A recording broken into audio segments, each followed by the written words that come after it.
Hey guys, I'm Stupid Fat Hobbit, and I'd like to give a quick and dirty little build overview for the build that I've been playing since the start of Forgotten Gods, which is a Shieldbreaker, Demolitionist, Oathkeeper, burn-based fire character. This character was originally supposed to be an Aegis build. As you can see by the name, Steve Rogers, supposed to be kind of Captain America shield throw. However, that didn't really pan out. As I learned the hard way, if you try to level an Oathkeeper first from the start of the game, it's actually one of the most painful, if not the most painful starting experiences you can have. And highly not recommended to new players, which I think a lot of us did find out the hard way because, you know, Oathkeeper was new when Forgotten Gods launched and, hey, wanted to try it out. Turns out Aegis just has too long of a cooldown to be, used as a main skill. We kind of expected this early on, but we were hoping that the numbers would make up for it. But yeah, the cooldown's a bit too oppressive. It doesn't hit enough targets. And at the end of the day, it just doesn't do enough single target damage. There are almost every other class has some other skill they can just dump a whole bunch of points into early on, spam, and it has enough damage for single target and to clear and level quickly. It just doesn't cut it. So the first piece of advice I have to give you is if you're going to level any kind of class involving Oathkeeper, do not pick Oathkeeper as your first class. Pick it as your second. So here, if I were to do this again, Demolitionist, we would immediately, grab Stunjacks first, grab a few levels in it, and then get Blackwater ASAP, pull the points out of Stunjacks, and then just go Blackwater and let it carry, which as you can see is more or less the backbone of this build. I've managed to get this maxed with MIs, despite this being a fresh character in SSF, semi-fresh. It's not a completely new start we did here. I did still retain my recipes, and I did allow myself, because I retained all my recipes, to craft anything I had the recipe for. So, but all the other gear we're looking at here is completely, SSF'd on this first run, which means this is easily done for a new player. This is one of the smoother leveling experiences I've had playing Grim Dawn. Skeleton Necromancer is also pretty smooth. For example, like Ravenous Earth Necromancer can also be pretty smooth. I can play a lot of Necromancers. But yeah, Blackwater is always been a good leveling skill for leveling a Demolitionist, and Oathkeeper has a lot of fire-based skills, so there's some obvious synergy here that, we just kind of let the build take us where we wanted it to. And, wound up being a burn build. So I did try a lot of the other Oathkeeper skills while leveling here, and my verdict on Eye of Reckoning is that if you really like Cyclone type skills, you might want to check it out. Has a bit of a wind up time, so it can feel a little clunky. However, it does seem to be relatively solid if you build it properly. However, I would recommend not going Oathkeeper Demolitionist as a starting, zero gear character. I would probably recommend something more like a Warlord and just scaling the fizz damage, because there's more fizz than anything else here. And a lot of it goes off weapon damage, so you can just get a nice big beefy two-hander, Stone Fist Rebuke kind of thing, and that should last you just fine. That's easily found on your first playthrough. I've actually already found one on this character, even though I'm not playing that at all. So back onto this build. We are a burn-based build, just looking to capitalize on as much burn and fire damage as much as we can. It's mostly supposed to be burn, but fire is really along for the ride, and it's along for most of the ride, so it's essentially everything fire. We've got Blackwater at 22, using the MIs. This Incendiary Shoulder Plates plus 3 Blackwater can be acquired from Cronley mobs. It's pretty easily found on your first run through there. If not, just go through it again in your first difficulty. In Ultimate, I did a couple runs till I found a somewhat okay piece. It had the Pierce Resist and Cold Resist, which I also needed.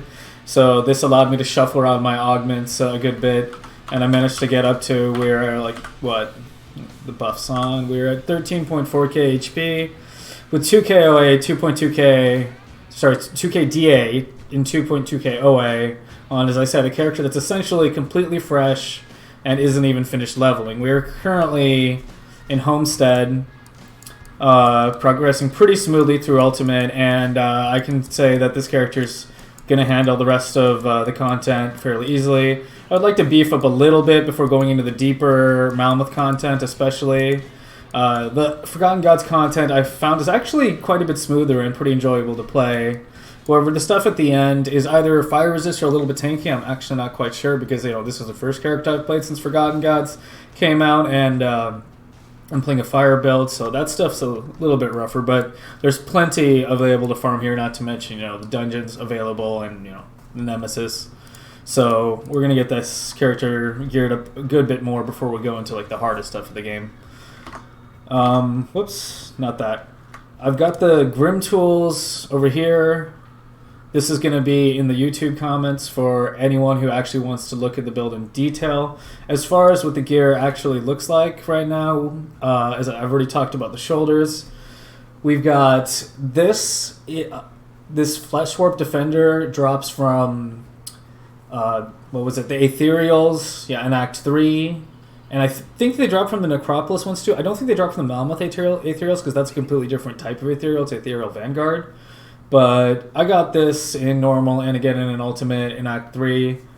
This is actually the one I'm still using from normal. It has Fizz Resist, which I'm really valuing pretty highly right now because I found this amulet which gives 4 max res, and I crafted a mark, which is a really good item for hardcore for those who aren't aware of it. Because it has a proc that can save your life if you don't get completely one-shot. If you just happen to drop low before 30%, it gives you a few seconds to react. You can still die with this pretty easily, but there aren't a lot of good metals in the game. So if you can craft this, I would highly recommend it. The recipe's not too rare. It's worth farming tropes for if you're a new player, in hardcore that is. Those are the 2 most important MIs. A few more things on this Judgment, coupled with the Devotions. All right, well, let's talk about the skills first. As I said, we've got Blackwater Cocktail, Thermite Mine for the fire and burn damage as well, especially the Elemental Penetration. It's at minus 45 right now. Under Oathkeeper, we've got the Guardians, Elemental Pen Max, and I went ahead and maxed their damage as well since there is quite a bit of fire and burn on there. I'm not quite exactly sure what the perfect skills are for this build yet. I still have to mess with the Grim Tools a little. I honestly kind of winged it because I planned for a completely different build and just wound up going into this when I realized that the Aegis build was obviously not going to pan out.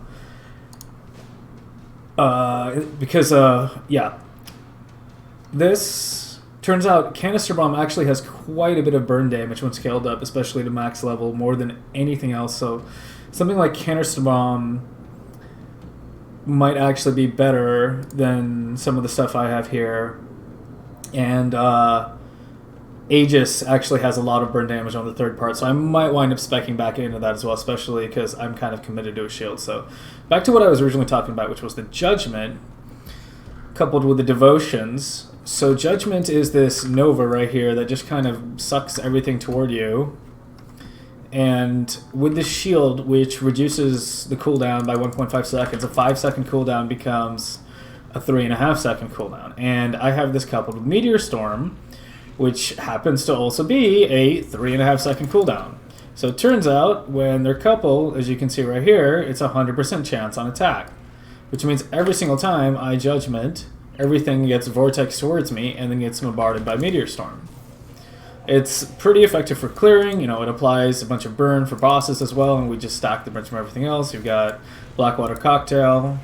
I've got it on my right click to just finish off anything else that needs a little punch. And for bosses and the really tough stuff, you've got Thermite Mine to apply yet another burn, and mainly to apply yet another source of elemental resist reduction to bosses, which usually have quite a bit more resist than normal mobs.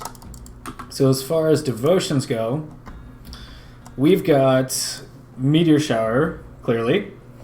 We've got Fisher. This I put on Blackwater at the start and just kind of never looked back. I thought of moving Meteor to it when I got Meteor, but when I realized how nicely it's synergized with Judgment, I left that on Judgment and left this over here, and it seems to be working out fine. I keep swapping between Elemental Storm on Thermite Mine and Eldritch Fire, and Summon Guardian of Empyrean and vice versa. I'm not sure which would be better where, but right now I've settled with Eldritch Fire on the Guardians and the Storm on the Mines, and it's been working just great so far. I've got Ulo. I'm kind of a big fan of Ulo. The Purge is really nice for some bosses, like Cromley, the High Priest on Steps of Torment. There's a number of bosses that, buff themselves, and you can remove their buffs, as well as, cleanse yourself. I've got it on my con flag, because I use that to help augment the single target for a little bit more burn. And, yeah, the rest of the constellations are pretty self-explanatory. Vulture for affinity, resists, health. Candle for the same, Hawk, OA, just the usual suspects. I do have Chariot over here, which I was a little unsure of because Chariot's a pretty big investment. It's a 7-point constellation. Magi is also 7 points, but it has a pretty visible and high impact proc. But honestly, after playing with it for a little while, I actually really like it, especially because, I tend to charge into mobs. I haven't even talked about Vire's Might, by the way, which is a really amazing movement skill for just zipping right in. I did have the burn damage spec on it for a while. I pulled it out because I felt that on the harder bosses, I was more, applying burns and then, running away. I'm not standing or trying to, charge towards them. I'm trying to get away from them after I burn them to let my dots do their damage, and so I felt that just using that mainly as a movement skill and having my points elsewhere would give more impact, and yeah, it seems to be working out well so far. The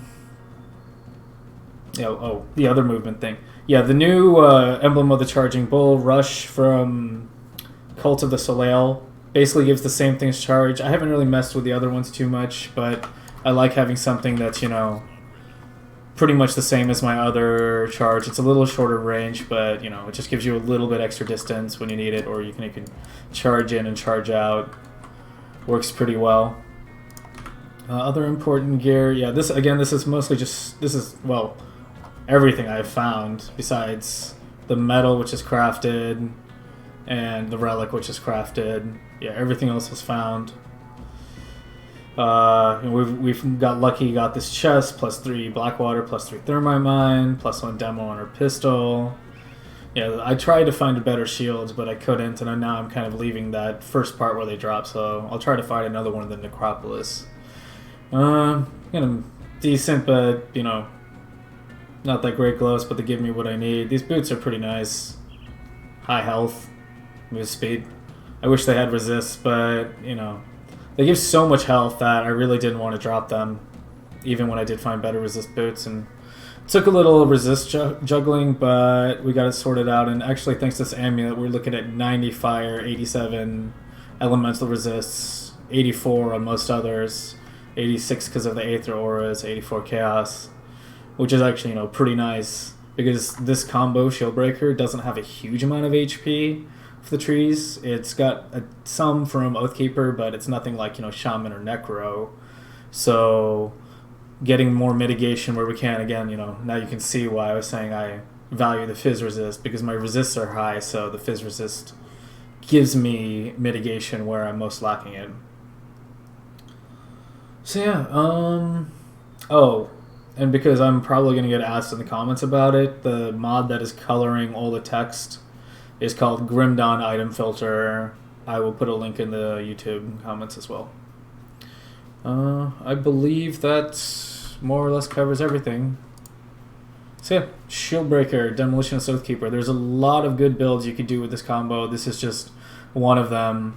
I have many other builds planned for this combo, but this just happens to be the first one we started with and are just using to get our first character to 100 as quickly as possible and get to the end game as quickly as possible. So thanks guys for watching. Hope you enjoyed the video. My stream is Twitch TV SF Hobbit, and good luck out there.